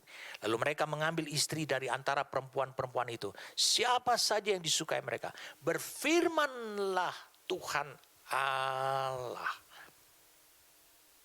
Berfirmanlah Tuhan, Rohku, maksudnya Roh Kudus, tidak akan selama-lamanya tinggal di dalam manusia, karena manusia itu adalah daging, tetapi umurnya akan 120 tahun saja. Ayat 5. Ketika dilihat Tuhan bahwa kejahatan manusia besar di bumi, dan bahwa segala kecenderungan hatinya selalu membuahkan kejahatan semata-mata. Dari 2 ayat ini, saudara lihat, Rohku tidak akan selama-lamanya tinggal di dalam manusia. Karena apa? Karena manusia membuat roh Allah di dalam dirinya itu tidak berkutik. Karena manusia selalu hidup dalam daging. Berarti, dengarkan saya, berarti Allah pada awalnya telah menyediakan rohnya untuk tinggal selama-lamanya di dalam diri manusia. Dia berubah karena dia lihat rohnya itu tidak bisa bekerja dalam diri manusia. Rohku tidak akan selama-lamanya. Sampai Allah menemukan jalannya, caranya sendiri. Jadi sedianya Allah akan menempatkan rohnya pada manusia secara permanen atau selama-lamanya. Supaya apa? Supaya Kejadian 1 ayat 26, manusia bisa menggambarkan rupanya Allah yang maha kuasa, maha tinggi, dan maha kudus itu melalui tubuhnya. Tapi ternyata manusia kecenderungan hatinya jahat, penuh kedagingan, membuat roh Allah tidak berkutik, terbelenggu. Itu sebabnya dia batalkan. Makanya Yesus suatu ketika mengatakan demikian. Kau harus lahir kembali. Roh Allah yang dahsyat akan bekerja dalam hidupmu. Mengapa roh Allah pada Kejadian 6 dibuat tidak berkutik? Karena kedagingan selalu menjadi pijakan buat iblis. Karena kedagingan selalu menjadi ruang gerak bagi iblis. Saudara bisa baca itu di Efesus 6. Efesus 6 ayat 12. Karena perjuangan kita bukanlah melawan darah dan daging, tetapi melawan pemerintah-pemerintah yang jahat, melawan penguasa-penguasa yang jahat, melawan penghulu-penghulu dunia yang jahat, yang gelap ini, melawan roh-roh jahat di udara. Perjuangan kita bukanlah melawan darah dan daging. Ada area dalam kehidupan saudara, saya ulangi, ada area dalam kehidupan saudara di mana iblis bergerak, di mana iblis punya pijakan, di mana iblis menancapkan bendera kemenangan dalam hidup saudara, yaitu area darah dan daging. Saya mau beritahu pada saudara, iblis menang mutlak di area tersebut. Tidak terkecuali. Sebab selama manusia belum dipenuhi Roh Kudus. Saya ulangi, dipenuhi Roh Kudus. Berarti ada ruangan kosong yang menjadi pijakan buat iblis, menjadi kekuatan buat si jahat. Dan saya mau beritahu pada saudara, kekuatan daripada Roh Allah itu hanya ada pada rohmu saja. Itu sebabnya iblis mudah membangun kekuatan pada area darah dan daging di sana. Itu sebabnya perlu sekali saudara bukan hanya mengerti apa artinya hidup oleh roh. Hidup oleh roh adalah dengan mematikan semua perbuatan-perbuatan daging. Dengan kata lain, saudara mengambil kehidupan yang disebut dengan Roh Kristus itu. Apa kehidupan yang telah nyata oleh Roh Kudus di dalam diri Kristus melalui tubuhnya, melalui jiwanya, dan melalui rohnya. Itu yang saudara ambil. Iblis kalah. Saya mau beritahu pada saudara, pergumulan yang terjadi, saya ulangi sekali, pergumulan yang terjadi dalam hidup saudara karena ada ruang kosong. Kalau saudara bergumul, aduh bagaimana nih, apakah yang ini, apakah yang ini. Pergumulan selalu terjadi dalam hidup saudara. Karena selalu ada ruang kosong bagi pijakan iblis dalam diri saudara, yaitu kedagingan. Apakah Yesus bergumul? Mari kita lihat, Yohanes 14 ayat 30. Yohanes 14 ayat 30. Mari kita lihat apakah Yesus bergumul.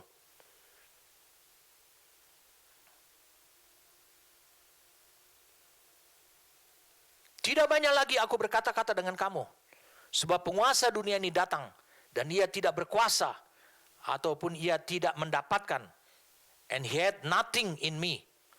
Ia tidak berkuasa sedikit pun atas diriku. Ia tidak mendapatkan apa-apa pada diriku. Iblis mencobai Yesus. Yesus dicobai, hanya dia tidak berbuat dosa. Tidak.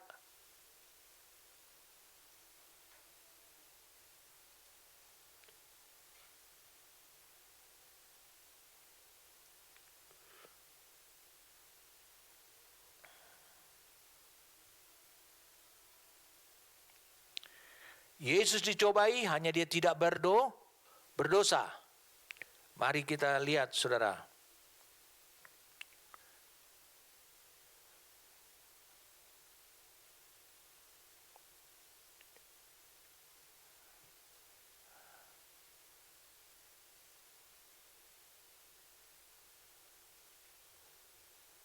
Di kitab Ibrani itu, saudara.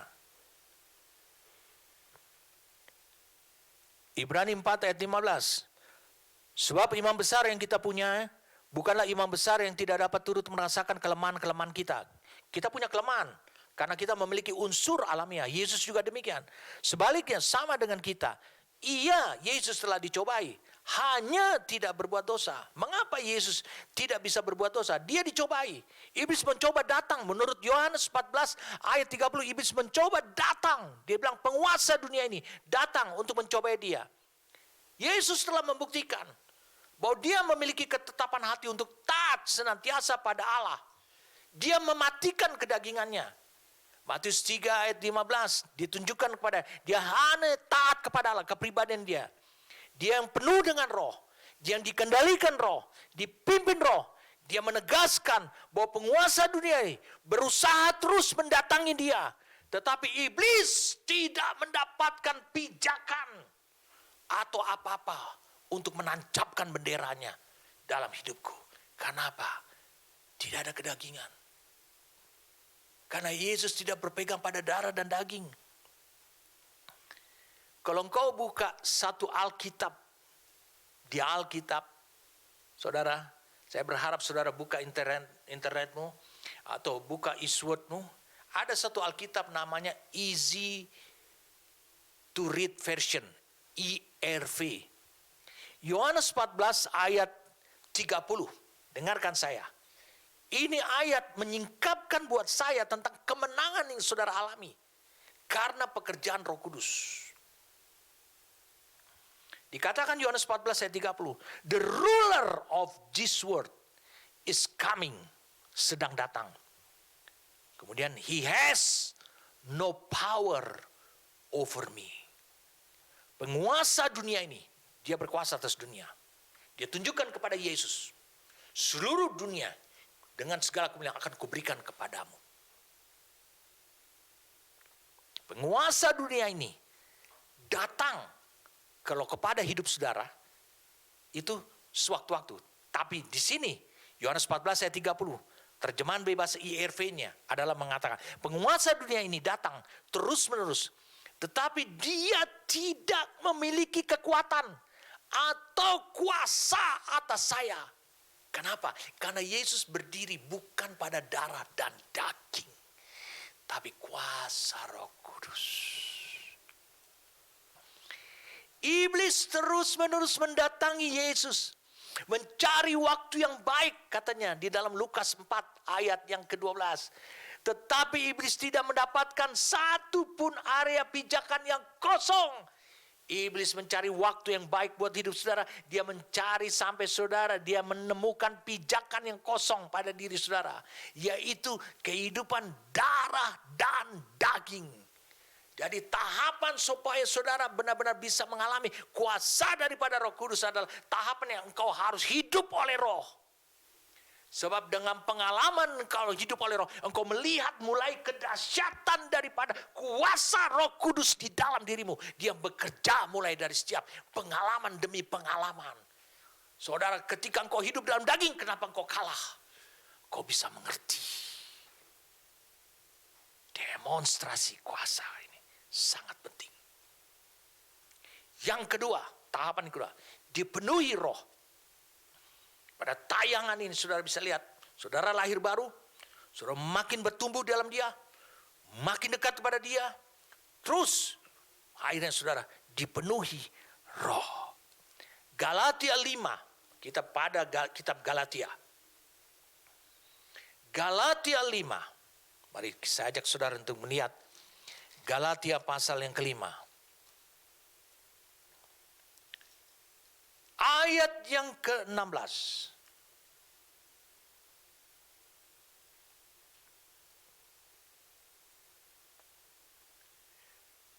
Lihat, maksudku ialah hiduplah oleh Roh, maka kamu tidak akan menuruti keinginan daging. Di sini digunakan hiduplah oleh Roh. Digunakan kata peripateo, G4043. Arti kata peripateo itu adalah berjalan mengikuti keinginan Roh. Berarti ini diawali dengan hidup oleh Roh. Jadi saudara mengikuti apa yang disediakan oleh Roh. Di Galatia 5 ayat 17 dijelaskan sebab keinginan daging berlawanan dengan keinginan Roh. Berarti Roh harus menyediakan keinginannya. Berarti dengan penuh kesadaran dan kerelaan saudara, ketika saudara mengambil keputusan untuk mengikuti keinginan Roh. Jika hidup ini terbangun terus-menerus, maka peranan Roh Kudus itu akan naik level ke level yang lebih tinggi. Levelnya lebih tinggi lagi. Nah, apa level yang lebih tinggi? Disebut di sini, akan tetapi, ayat 18. Jikalau kamu memberi dirimu, berarti sukarela, dipimpin oleh Roh. Di sini digunakan kata ago. Berarti saudara sudah melewati namanya dipenuhi, dikendalikan, dan sekarang saudara dipimpin. Jadi peripateo, hidup oleh Roh, berjalan mengikuti keinginan Roh, itu sangat penting. Jadi tahap yang kedua, target daripada Roh Kudus bukan hanya membaharui rohmu, dia mulai bekerja sana, dia memenuhi rohmu, dia memenuhi hidup saudara, supaya, saya ulangi, Tubuhmu adalah bait Roh Kudus itu menjadi realita. Karena apa? Karena tubuh saudara sudah dibayar. Tapi belum jadi realita.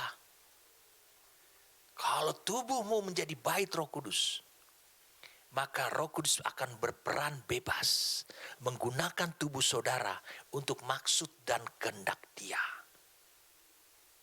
Nah, jika hidup saudara terus peripateo, maka suatu hari saudara akan mulai penuh dengan Roh Kudus. Karena saudara akan dipimpin ke suatu titik tujuan. Ago itu adalah memegang, seperti memegang tali kepada binatang untuk menuntunnya kepada suatu tujuan daripada yang memimpinnya.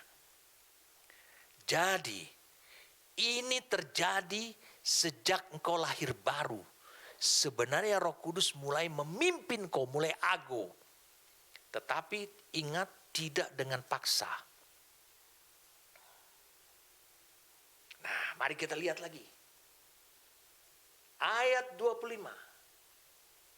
Jikalau kita hidup oleh Roh, baiklah hidup kita juga dipimpin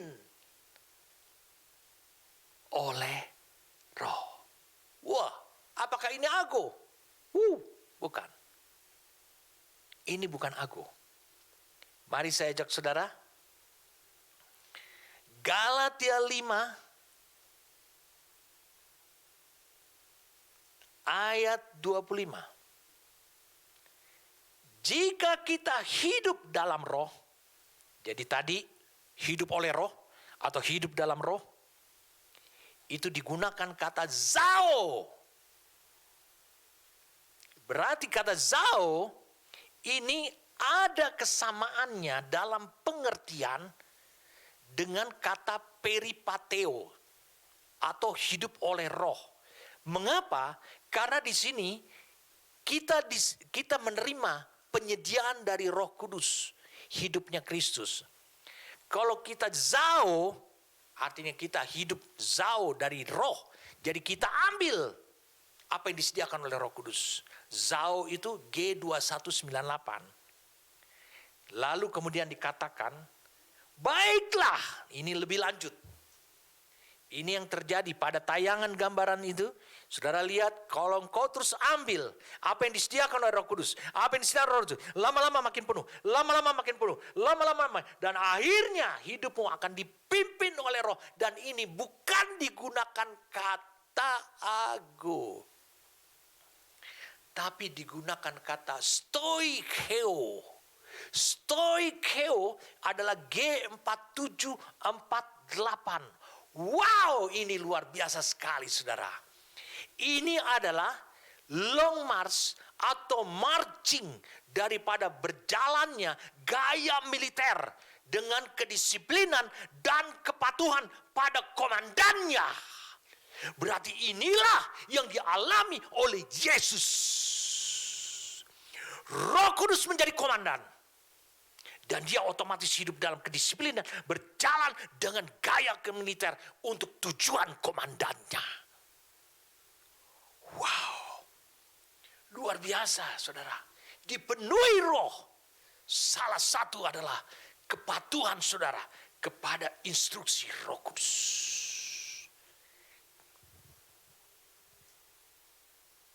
Amin. Kau lihat dalam semua aspek kehidupanmu, hidupnya Kristus itu ada. Dan kau akan naik ke level berikutnya yang disebut baptisan Roh Kudus. Kalau baptisan Roh Kudus, engkau berarti adalah dipimpin oleh Roh, itu seperti stokeo. Tentara yang harus ikutin instruksi, kekuatan, kekuasaan, dan otoritas komandannya. Berarti engkau langsung naik ke level yang berikutnya. Dibaptis Roh dan api. Firman itu adalah perintah. Engkau ditenggelamkan seperti tentara. Stokeo. Roh Kudus. Berarti engkau memiliki Roh Kudus tanpa batas.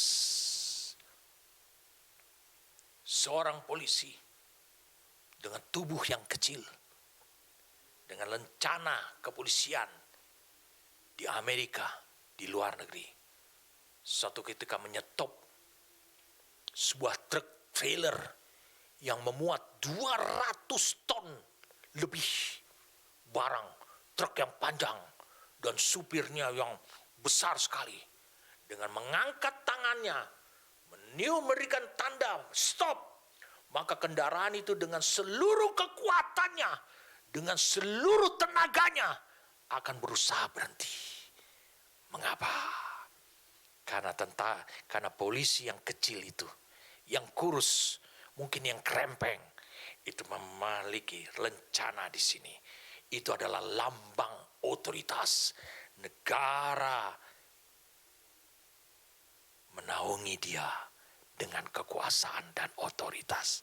Begitu hidup saudara dengan Stokio.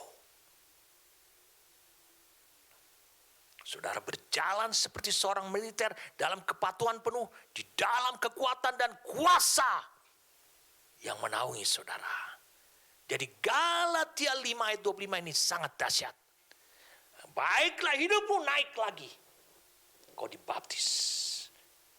Stokio adalah mereka yang patuh pada perintah dan tidak berjalan menurut maunya, serta telah siap untuk mati demi perintah. Itu yang disebut baptis. Baptisan Roh Kudus lebih hebat dari apa yang dialami oleh Simpson. Lebih hebat dari apa yang dialami oleh Gideon, Jefta, Elia, semua para hakim-hakim yang dahsyat. Lebih hebat daripada itu. Apa yang lebih hebat? Allah mau membawa saudara ke tempat itu. Jadi di tahap ini adalah tahap kepemimpinan ilahi yang sempurna. Seperti yang dialami Yesus. Yang dipimpin oleh Roh Kudus menuju kematian, ke neraka, dan dibangkitkan.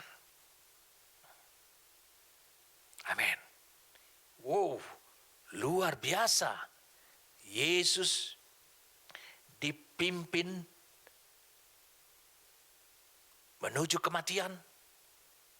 Dia Stokeo. Dia ngomong, aku akan menderita, mati, bangkit. Itu Stokeo. Dipimpin. Wah, bukti orang yang dibaptis Roh Kudus. 1 Petrus 3. 1 Petrus 3.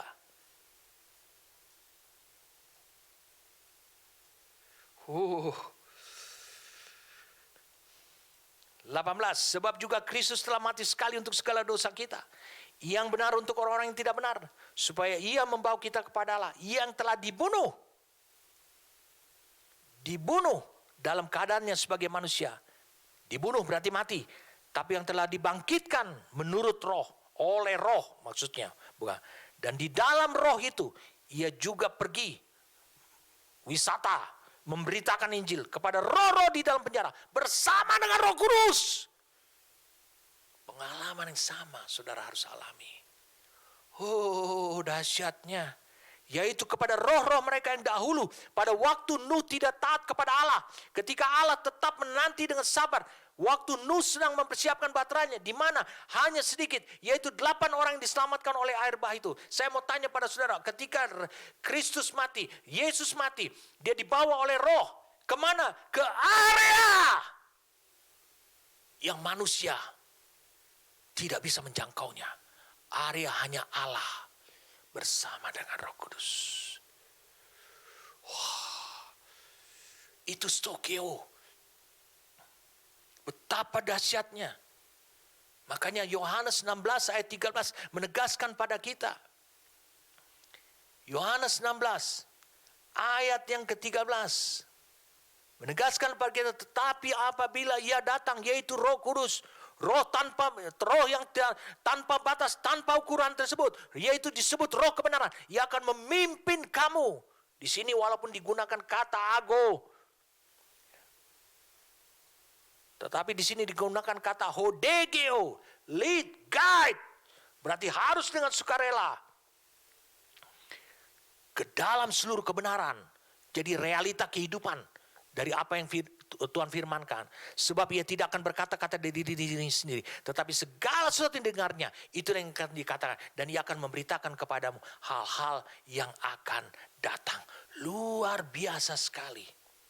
Saya katakan luar biasa sekali. Itu juga yang dialami oleh Yohanes di Pulau Patmos, saudara. Dia dipimpin roh. Mari saudara lihat Wahyu pasal yang pertama. Wahyu pasal yang pertama.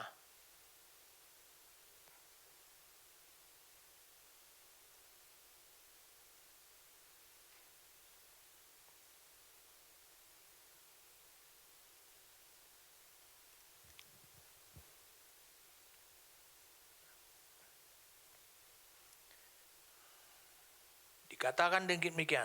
Ayat 10. Pada hari Tuhan aku dikuasai oleh roh. Atau dalam roh. Dia ditenggelamkan oleh roh. Dan aku mendengar dari belakangku suatu suara yang nyaring seperti bunyi sangkakala. Dia bilang tuliskanlah.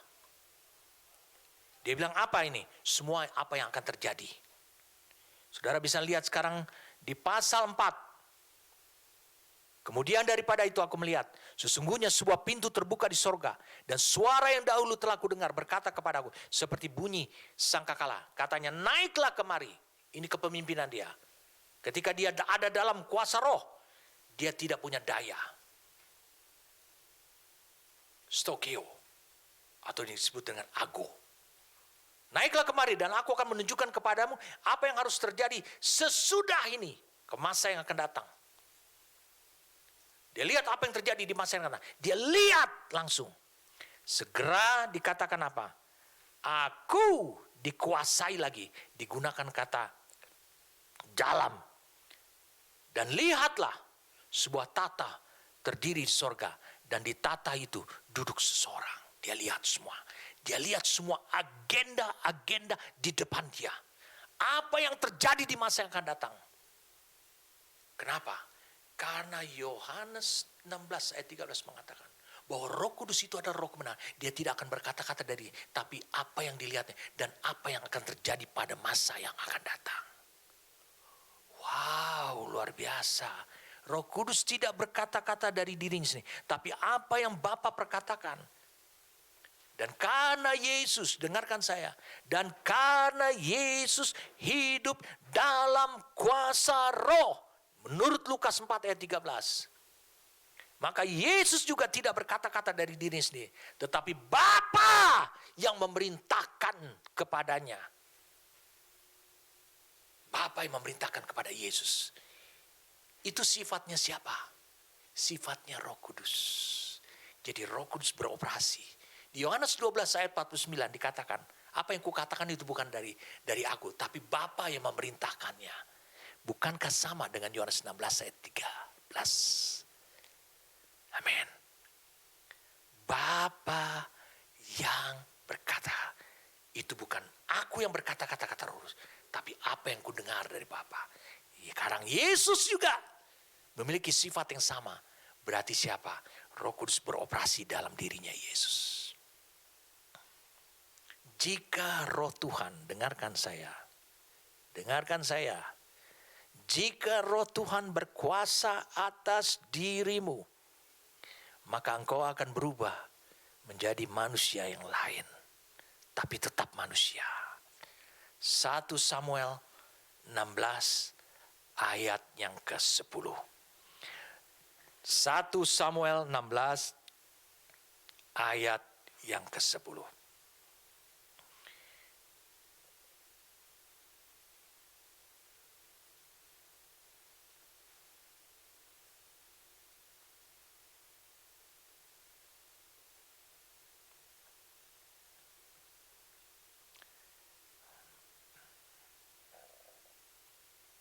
Sorry, 1 Samuel 10 ayat yang ke-6. Maka roh Tuhan akan berkuasa atasmu, kepada Saul. berkuasa atasmu. Engkau akan kepenuhan bersama-sama dengan mereka dan berubah menjadi manusia lain. Tapi tetap digunakan kata manusia. 1 Samuel 10 ayat 6. Kalau Roh Kudus berkuasa atas hidupmu, engkau akan lihat dia seperti angin. Terjadi perubahan dahsyat. Dan kau akan memasuki area-area di mana area tersebut adalah iblis bisa memasuki, tetapi juga ada area di mana hanya Allah saja yang berkuasa untuk memasukkannya. Amin.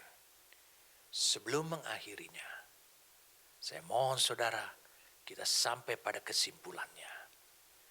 Kalau begitu, baptisan Roh Kudus itu yang pertama menuntut saudara siap sebagai memiliki kepribadian yang taat mutlak. Saya ulangi sekali lagi, baptisan Roh Kudus itu, karena kita udah belajar 3 tahapan ini. Hidup oleh Roh, dipenuhi oleh Roh, dan yang terakhir adalah dibaptis Roh dan api. Berarti baptisan Roh Kudus itu dari penjelasan saya menuntut saudara siap.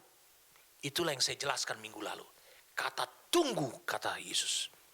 Menuntut saudara siap dalam kepribadian yang taat mutlak. Itu harus menjadi semangat saudara demi tujuan Allah. Kepribadian yang mutlak. Itu harus menjadi semangat. Semangat saudara karena apa? Saudara melakukan itu demi tujuan Allah. Itu yang disebut dengan persiapan. Yang kedua, baptisan Roh Kudus itu, saudara harus melewati dulu. Mendapatkan pengalaman. Dipenuhi Roh Kudus dulu. Sebab harus ada bukti legal bahwa Roh Kudus diberi tempat penuh melalui kesadaran saudara. Diberi tempat penuh oleh kesadaran saudara. Saudara harus dipenuhi Roh Kudus. Karena dengan dipenuhi Roh Kudus, kau menyalibkan kedaginganmu. Amin. Kau menyalibkan. Kau tidak memberikan ruang sedikit pijakan buat iblis. Yang ketiga, dibaptis Roh Kudus bukanlah untuk memberdayakan ataupun menonjolkan kehidupan rohani pribadi seseorang, tetapi supaya saudara bekerja secara korporat dengan menonjolkan dimensi kesatuan ilahi Allah dalam kehidupan bersama. Saya ulangi yang ketiga. Dibaptis Roh Kudus bukanlah untuk memberdayakan atau menonjolkan kehidupan rohani pribadi seseorang. Tidak, engkau tidak menjadi the lone ranger di dalam Tuhan. Tetapi secara korporat dengan menonjolkan dimensi kesatuan ilahi Allah dalam kehidupan bersama. Saudara tahu dimensi kesatuan ilahi Allah? Waktu Allah berfirman, baiklah kita, wah Bapa, Putra, Roh Kudus. Itu dimensi kesatuan Allah menjadikan manusia. Tapi baptisan Roh Kudus itu akan menonjolkan dimensi kesatuan ilahi Allah dalam kehidupan bersama di sebuah bangsa, yaitu gerejanya. Yang keempat, saudara harus baptisan Roh Kudus saudara terima. Saudara harus memahami secara tepat tujuan Allah. Mengapa dia kirim rohnya untuk berkuasa atas hidup saudara. Jadi bukan tujuan Allah di bangsa-bangsa, tapi saudara harus memahami tujuan Allah. Mengapa dia mengirim rohnya untuk membaptis saudara, untuk berkuasa atas hidup saudara. Kau harus tahu tujuannya apa. Bukan untuk meningkatkan pelayananmu, meninggikan denominasi pelayananmu. Saya banyak melihat, dan ini adalah kabar duka bagi kemajuan gereja di Indonesia. Orang-orang yang hebat maju secara single fighter. Dia menjadi hebat, menjadi luar biasa, rontok dengan mudah. Oleh karena apa? Oleh karena mereka tidak memiliki dimensi kesatuan ilahi Allah. Dan yang terakhir, yang kelima adalah baptisan Roh Kudus. Supaya saudara akan memanifestasikan dan menggambarkan rupa Allah yang Maha Kuasa, Maha Tinggi, dan Maha Kudus melalui hidup saudara yang natural dan yang spiritual. Saya ulangi, baptisan Roh Kudus itu akan memanifestasikan, tujuannya adalah supaya saudara bisa memanifestasikan dan menggambarkan rupa Allah yang Maha Kuasa, Maha Tinggi, Maha Kudus melalui hidup saudara yang natural dan spiritual, bukan hanya spiritual. Amin. Mari kita berdoa. Terima kasih untuk penyingkapan yang Kau berikan kepada kami. Terima kasih karena kami tidak salah dalam berjalan mengikut Engkau, dipanggil oleh Engkau. Dan hari ini jelas buat hidup kami Tuhan, bahwa apa yang Kau katakan, bahwa kami tidak boleh puas dengan memiliki Roh Kudus sebatas kebutuhan kami saja. Kami tahu bahwa hari ini kami dibukakan, disingkapkan apa yang merupakan tujuan dan kebutuhan-Mu.